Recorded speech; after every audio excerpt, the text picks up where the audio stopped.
Folks, welcome to another episode of Head First with Dr. Hill. Today's guest is Srini Rao, who's the host and founder of the Unmistakable creative podcast. He's also an entrepreneur, an author, and an accidental biohacker. And so welcome to the show, Srini. Nice to have you. Yeah, thanks for having me. For those of our listeners who aren't familiar with your podcast or you personally, can you give us a little taste of who you are and what you're doing in this space these days? Yeah. So as you mentioned, I am the host and founder of the Unmistakable Creative Podcast, where I have interviewed probably more than 700 people from every walk of life imaginable. I mean, they've ranged from, performance psychologists like yourself to, bank robbers to drug dealers to authors to entrepreneurs, with the common theme, I think, being that every one of them is insanely interesting in some way and has managed to take, this insanely interesting part of their life and make it a really big part of who they are and their own work. So it started about, I think, almost 9 years ago, 2009. I was on the tail end of an MBA program and couldn't find a job, so I just started tinkering around with blogs and content creation, and eventually I started a blog. As a part of that blog, I started a weekly interview series called Interviews with Up-and-Coming Bloggers, which was really the foundation for what would eventually go on to become Unmistakable Creative. And the short version of a long story, which we can get into more detail about, is that all of that, after about 9 years, has turned into this sort of multi-hyphenate career as an author, a speaker, and an entrepreneur. Great.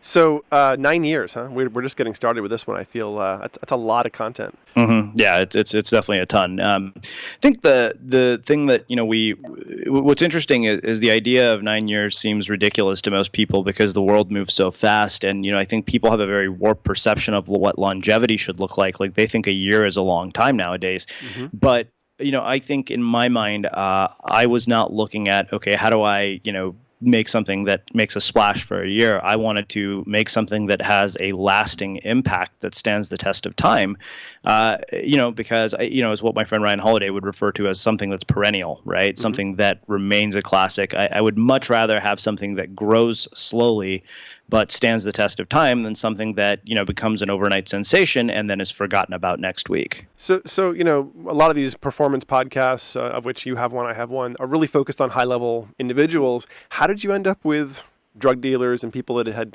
robbed banks? How did that come into your content? Yeah, so one of the things, so as I mentioned, we started out as a podcast for bloggers, and we could kind of see where the podcast world was headed, and we thought we wanted to do a rebrand, and we thought we want to have a much wider range of guests in terms of what's possible, which is what kind of drove the rebrand, because we were realizing we were being limited in terms of not just our potential audience, but our potential guests too, by being branded the podcast for bloggers.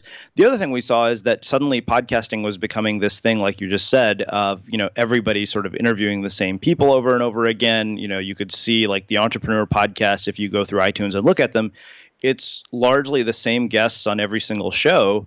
And, the downside to that is that makes it really hard to create anything that stands out. So, we basically kind of said, what, we're really at our core a storytelling show. My friend Chris Ducker once said, he's like, even if you don't necessarily, know what the interview is about or care who the interviewee is, you can't help but listen because it's like a TV show. I think we're entertainers first, educators second. We happen to blend both. But I think that you can't overlook the fact that podcasting is largely an entertainment medium and that the human brain is wired to listen to stories. We find stories much more compelling naturally. So that is a big part of why we've ended up with the sort of guests that we do. The other part of it is my own personal curiosity. Like I thought, there's so much more to the world than just people who start online businesses or blogs. I mean, there are all these fascinating people out there. And some of the most interesting people on our show are the ones that you've probably never heard of. It's great. I may have to pick your mind or go through your old show for some guests for myself. My strategy for getting out of that rut of saying the same thing every time was being less of a guest and more of a host and, flipping the tables. But now I find that I often don't, talk about the things that I want to talk about as much. So I need to find that balance, I think. So tell us what else you're doing. You're doing this podcast. You're also an author. You have a book you're working on or you've published? Yeah, so I have multiple books, actually. So I have a self-published book called The Art of Being Unmistakable. That actually is no longer available because we just had a book come out last year with Penguin Portfolio called Unmistakable, Why Only is Better Than Best. And currently I'm working working on a second book with Penguin about creative habits and how you stay productive and creative in an increasingly distracted world, and also making a case for creativity for its own sake. I think that one of the sad byproducts of the world that we live in is that every single thing that anybody does creatively is always done with some outcome in mind, or some goal in mind. Like, I have to monetize this thing, I have to build an audience, and in that sense we've kind of lost creativity for its own sake. But what's interesting is when you look at many of the really wildly successful creators, they didn't follow some sort of formula. A lot of them really were like, I want to do this thing and I find this thing incredibly rewarding. You look, a perfect example, I think, is something like Maria Popova's Brain Pickings, which started out as a link, collection of links that she sent to 7 friends, and now has millions of readers. I think that when we think too much about the idea of millions of readers or fame or sort of external accolades, I think the problem with that is that, one, you and I have had some conversations about meditation and presence. When you're thinking so much about the external, you're not present. And if you're not present, the quality of your work suffers. So that's the ironic paradox, is that, in your obsessive desire to try to reach an audience of massive people and millions of people, you actually lessen the likelihood of that happening when that is all you're concerned about. Whereas if you're focused on the quality of the work, I think the quality of the work goes up. I mean, don't get me wrong. I'm not saying that the audience shouldn't be taken into consideration, especially if you're trying to build a business. But I think that people are kind of putting the cart before the horse. They want to create an audience for something that doesn't really deserve an audience. If your work is not up to snuff, even if you reach an audience, it doesn't matter, because they won't stick around. You could have something go viral, but it's kind of like a giant bait and switch. You have this thing that suddenly makes you popular, but if there's nothing to follow it up and nothing to back it up, then you've kind of missed out on any of the benefits you would have had from all that exposure. I'm thinking about creativity as a concept right now. I teach a lot at UCLA. I teach courses in gerontology, and I have a lecture which is on creativity, which is on how creativity is a healthy intervention, if you will, for peak aging and performance. And there's a lot of research showing that engaging in creative endeavors, be it art or music or theater or whatever else, dramatically reduces visits to the doctor, pain, mobility issues, all kinds of broad-reaching things. But we also go into this idea about little c versus big C creativity, where little c creativity essentially is, not quite this silly, but macrame, macaroni things on paper that you do for your mom. That's little c. Or even, writing in a journal, or things for yourself that aren't necessarily meant for public consumption, or little c. And the big magnum opus works that are really for public consumption, or capital C, that may have a large impact. And I'm hearing some of these guests you're describing, sounds like they started off with little c, these 7 links that were sent around to friends. These are little c things. But then they became big C, impactful, artistic works. In all the people you've worked with, are you seeing that transition? Is it organic? Do people, as you mentioned earlier, focus too much on the public-facing aspect of creativity, or is it more organic? Do they just get pulled into that because things go viral, because they are creating? So I think the people who I've seen like truly outlier success, like the Brain Pickings of the world, their stories are much more organic than the ones who are forced. I feel like the ones that are forced, they don't reach a true inflection point, because the work is so forced. It's, hey, I've got to follow this 10-step formula that was given to me by some successful online marketer. And if I follow these steps, I'm going to get the result. And of course, what that doesn't take into consideration is the most important variable, which is them. You can't neglect the fact that you are a variable in this equation, and to leave that out of the equation is irresponsible and ludicrous, and makes it less likely that you're going to create something that stands out. So I think I see a lot more people that are organic. As far as sort of just off the charts, like, really, really big presence success, in my mind, every one of those has been organic. And I think part of the reason that it's organic is because those people, they started out with this sort of burning desire to create something that they wanted to see exist in the world, and they were going to create it whether there was an audience or not. Whereas, some people basically say, okay, like, I'm not going to do anything unless there's an audience for it. It's one of those strange paradoxes, right? You create this thing without an audience for it, and then you'll have an audience for it. But if you're insistent that you're only going to step it up, when you have millions of people, then you're never going to have millions of people, because if that's your excuse for mailing it in and creating lousy work, then you're going to basically have an entire body of work that doesn't get any attention because it's lousy. So underscores the idea that if you're only creating when there's a deadline, when you have to produce something, that's not when the best creativity shows up. It shows up when creativity doesn't wait for inspiration or the right time, when it's a work habit that produces good work over time, right? Yeah. I mean, I think so I write 1,000 words every single morning when I wake up. It's something that I've done for the better part of 5 years. And, I learned that habit from a guy named Julian Smith, who had one of the most popular blogs on the internet at the time. And when he told me that, I was like, okay, well, you have one of the most popular blogs on the internet. You must be doing something right. And that is a habit that I can model. And nothing has changed my life more. I mean, I can attribute everything that I've experienced in terms of success to that one habit, whether it's the opportunity to write books. But like you said, if I only decided that, I'm only going to have this daily writing habit when I have an opportunity to write a book for a publisher, by the time that I had the opportunity to write a book for a publisher, I wouldn't be in creative shape. Like my muscles would not be built for this. And you also might not have enough content or ideas fleshed out. We talk about that creativity has many uses, and high-level output creativity happens when you have output, right? You can't have, a higher increased amount of works out there means a likelihood of a better work, because you see your work externalized, because you can improve, get ideas off your plate, your mental plate, and make room, if you will, for the next idea to come up. So if you're only operating on a schedule or a deadline, when you have demands, or academics who only write for that one day they can clear every month in their schedule, I think that's probably getting into less of that creative muscle as you described. Yeah, absolutely. So you told us about a couple of books you have written. One you've written, one you're writing. Unmistakable, Why Only is Better Than Best.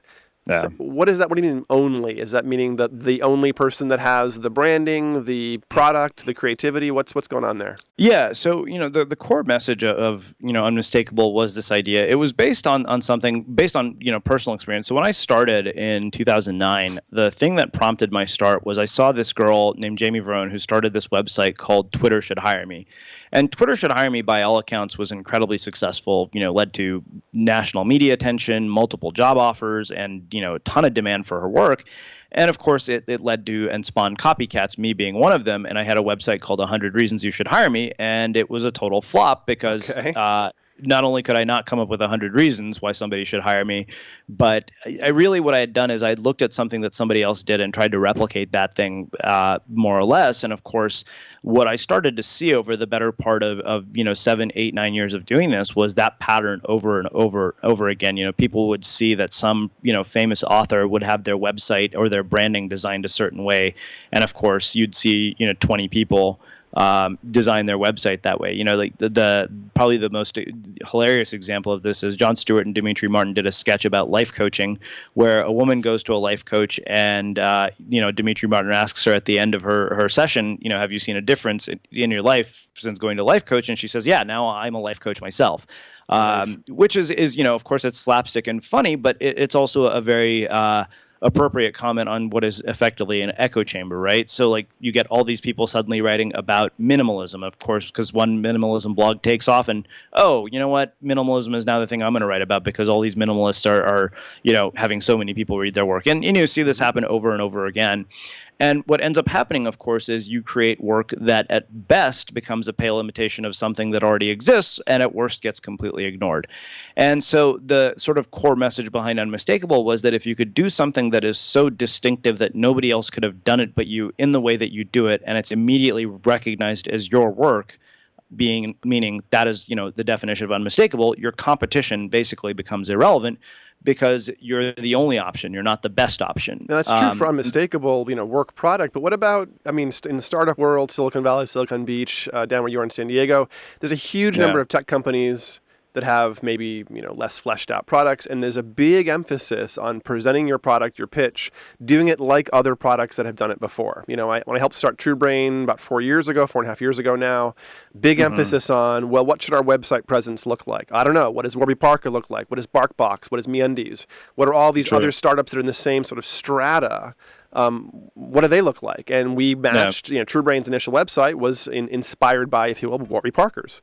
And that changed how we were viewed, and it made us a player in that space. It was signaling, if you will, social signaling to VCs and entrepreneurs and angels who might want to get in bed with us.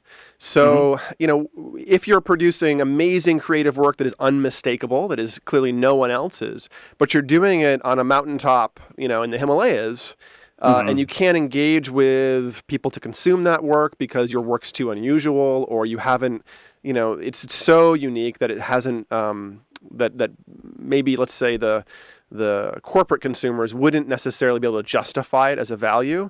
I mean, is there a risk for being too unique and too unmistakable, too out there? Yeah, of course there is. I mean, the thing is that you made a good point, right? You can't completely neglect the idea of the fact that if you want this to reach an audience, the audience has to be taken into consideration. It's a strange paradox, right? Because you don't want to pander to the audience and cater to the lowest common denominator.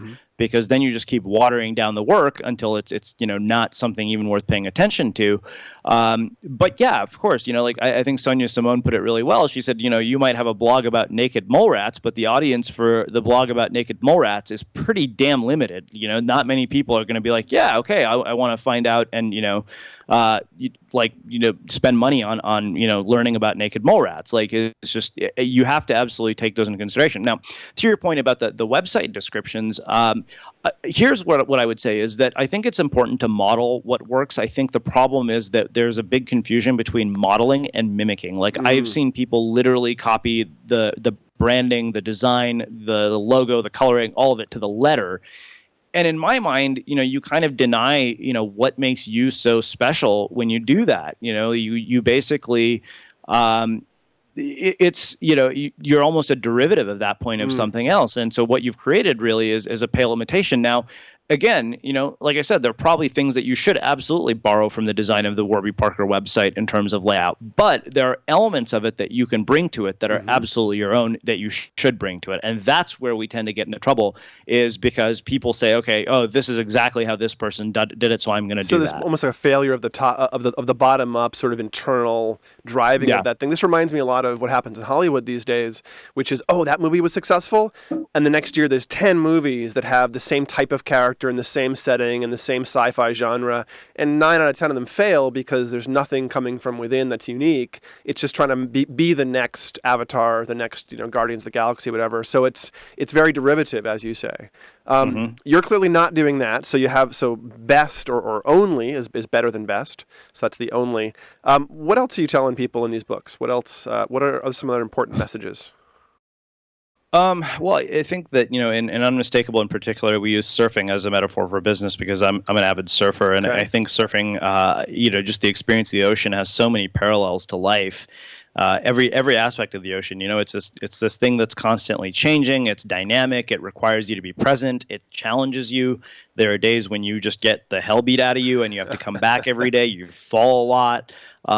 There's so many profound metaphors for life inside of an activity like surfing. And so I think that, the metaphor of surfing was really kind of what became the overlying structure of the book and the core messages in it. Because each aspect of surfing in a lot of ways parallels creativity and parallels business and parallels life. Okay, so basically grinding until everything lines up perfectly. Yeah, that's one way to put it. I grew up on the ocean in the Northeast. The water's a little colder there, and I grew up, hauling lobster pots and fishing and doing that end of things. But I still have enough respect of the ocean to know how variable and changeable it is. But I don't have quite a sense of surfing. I know we're in Southern California now. I really should start surfing, but I haven't yet had that enter my life.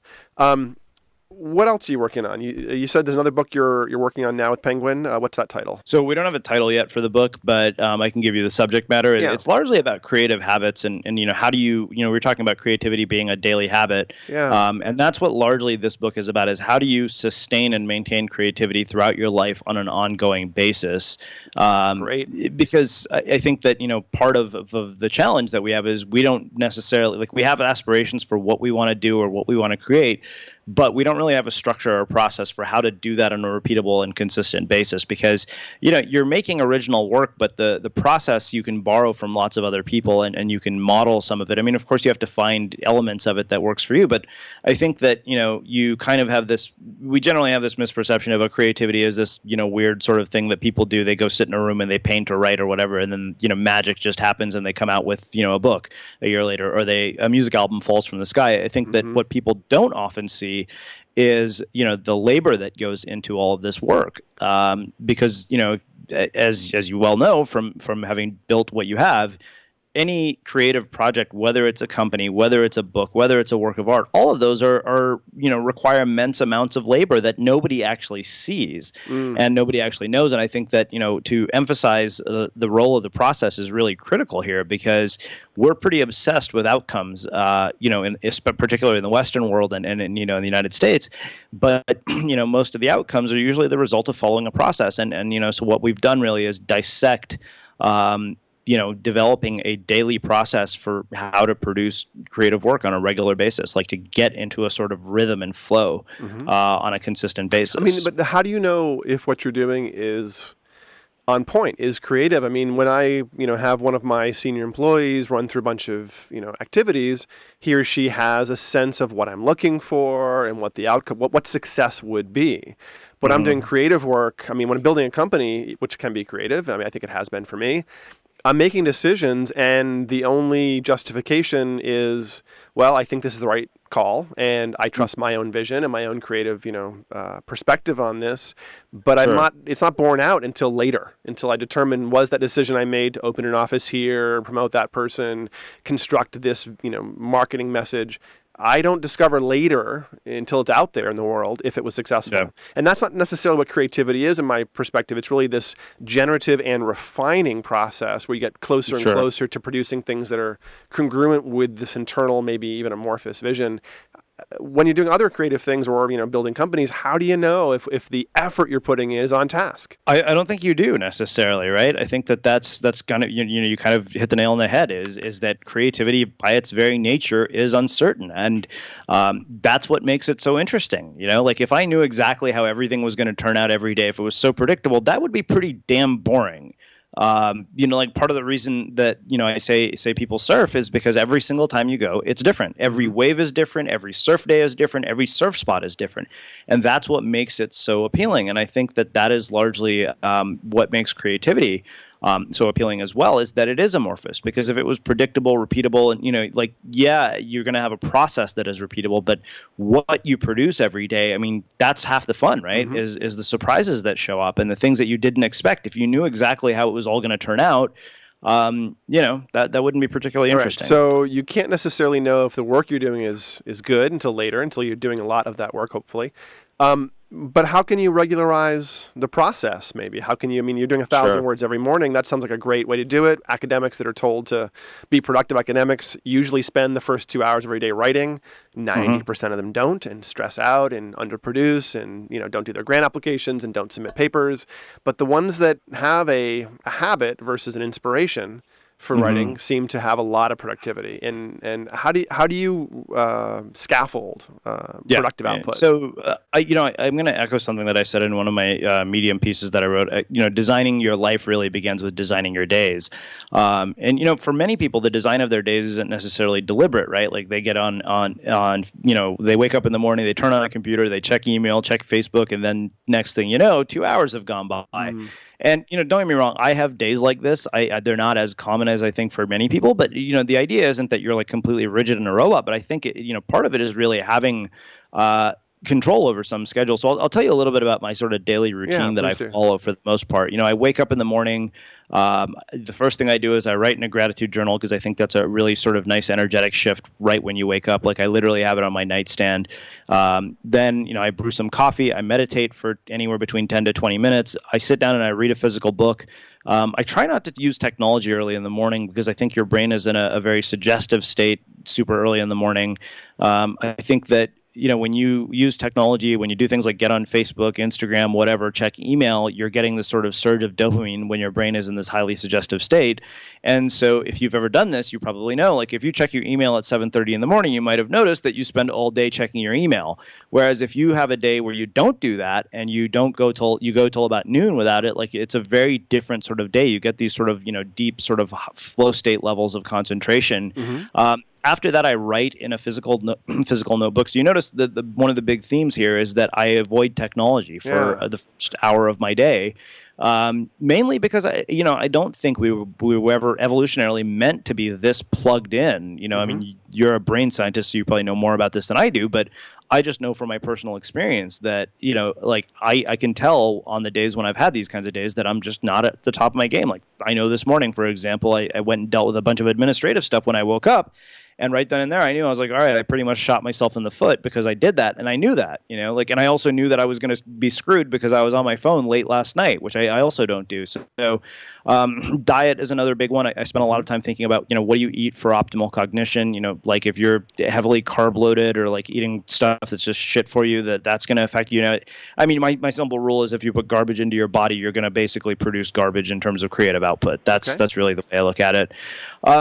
And then, I think, of course, you need exercise. That's why surfing plays a big role. Like we need a disconnect of some sort. One of my friends said water creates this beautiful sort of container for people who tend towards anxiety. And for me, it just calms my nerves. It's a complete unplug because you can't really think about anything else when you're doing that. I'm an avid snowboarder as well. So, in case I look for things that produce adrenaline and flow states because those are my sort of major disconnects. And I mean, they make me happy. That's another thing, is that I think the reason a lot of people do these activities is not necessarily the exercise. The exercise is always a convenient fringe benefit, but you get, like almost all of my inspiration for my creative work comes from my time in the water. And so it's a critical part of who I am.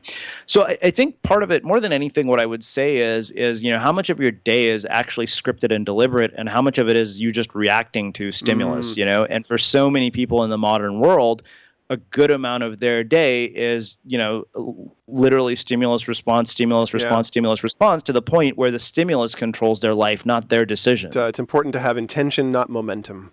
Yeah. Where you set your moments instead of react. And also, I forget who says this, but something you're saying reminds me of the cure for everything is salt water, the ocean, sweat, or tears. Yep. And you certainly got the sweat and the ocean down in terms of disconnects and resets. I wake up in the morning. I'm usually up by about 5. I've often a couple hours of yoga between 5 and 7, and then starting at 7 a.m. I am responding to. I have 4 or 5 different peak brain offices which do neurofeedback and mindfulness training all throughout the country. We have clients all over the world, in different time zones. So when I get up, it's a never-ending stream of demands on my time. So I would love to get up, have a relaxing couple of hours, make some coffee, do some writing. But it's the most I can do to carve out 90 minutes for yoga in the morning and justify that because it keeps me sane. But the moment I'm not doing something there in the studio without my phone in reach, I'm back on my phone. I'm reacting to all the demands. I have technicians who are in St. Louis, technicians in San Diego, technicians in of course LA and Portland and all over the world. And they're clamoring, oh, so-and-so is here. We have this question. Here's a treatment requirement or a treatment protocol. So not everyone has a completely structurable life, or maybe like me, they have structured their life in such a way that they are in this sort of Skinner box of stimulus response all day long. For those of us who've maybe slipped into that, frenetic, momentum-driven, reactive life, any advice, any ways to pull back and to Yeah, I mean, I think you kind of really hit the nail on the head is that at least one small part of your day is deliberate. Like I get, I'm in a unique position in that I don't have kids, I'm not married, I have a lot of flexibility over my schedule and I don't have, crazy demands on my time.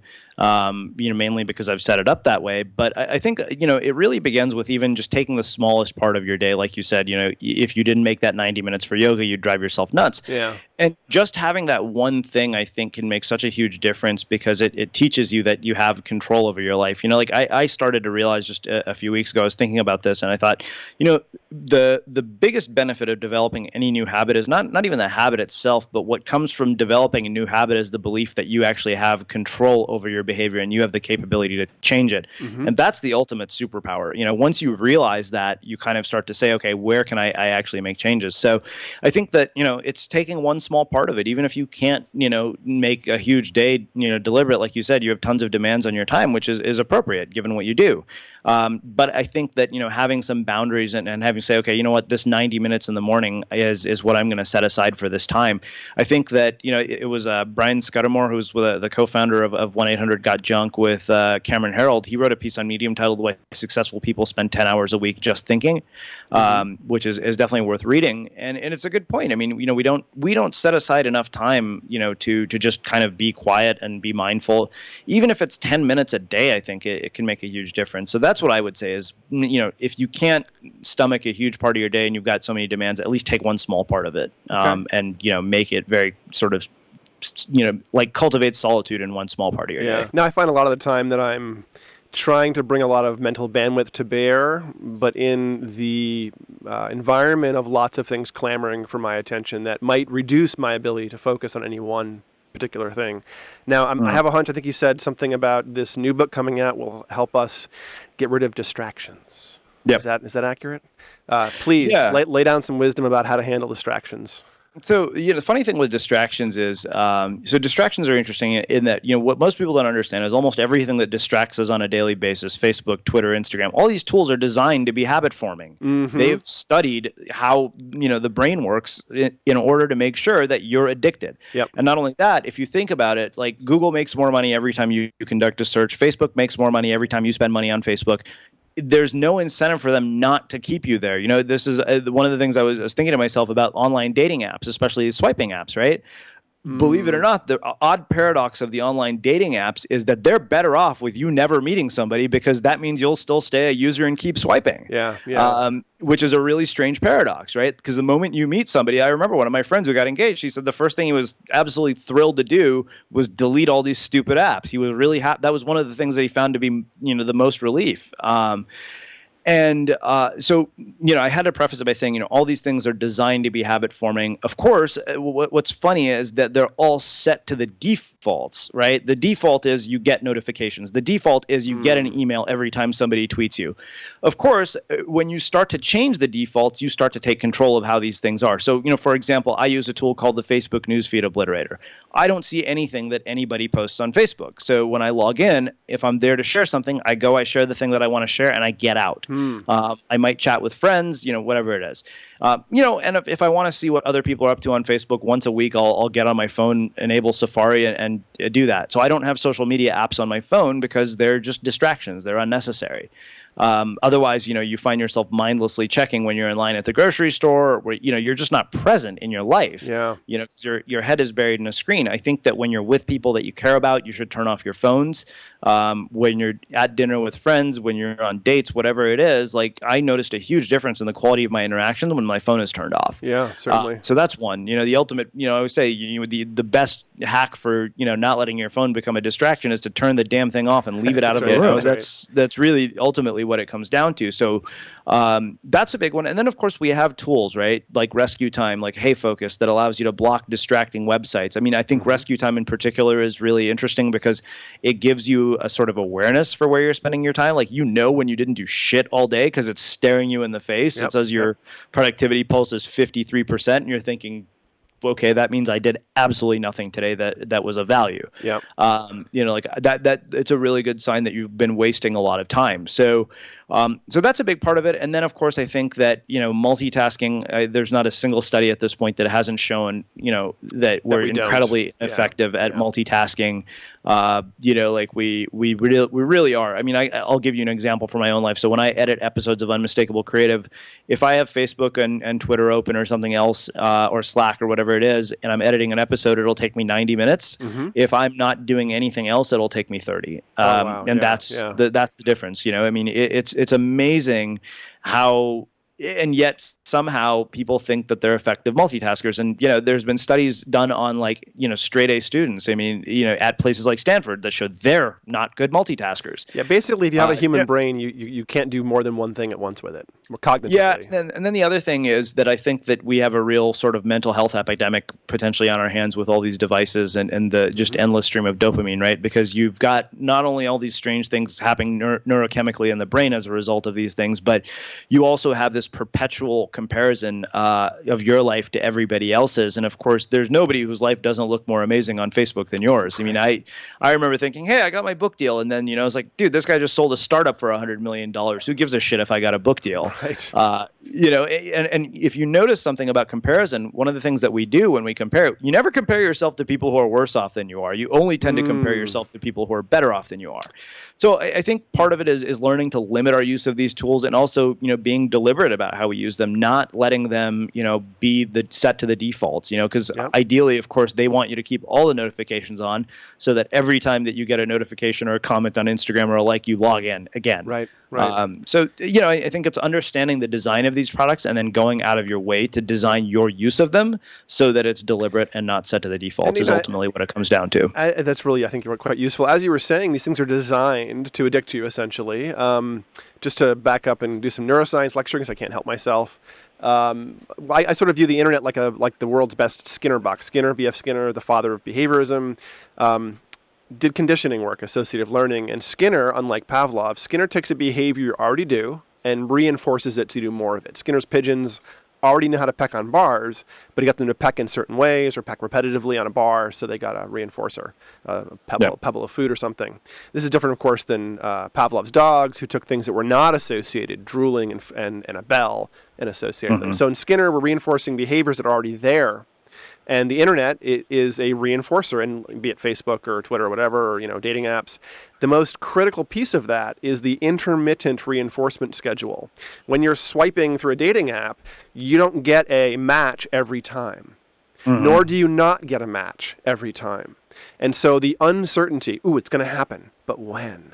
That's the most seductively sort of learning reinforcer. And the same thing happens with a Facebook like or Instagram, retweets or and Twitter and whatever else.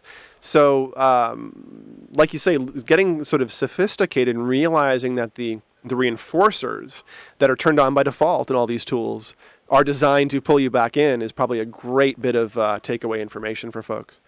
So you're clearly a highly productive guy with a very structured day, and you're in control of all your time.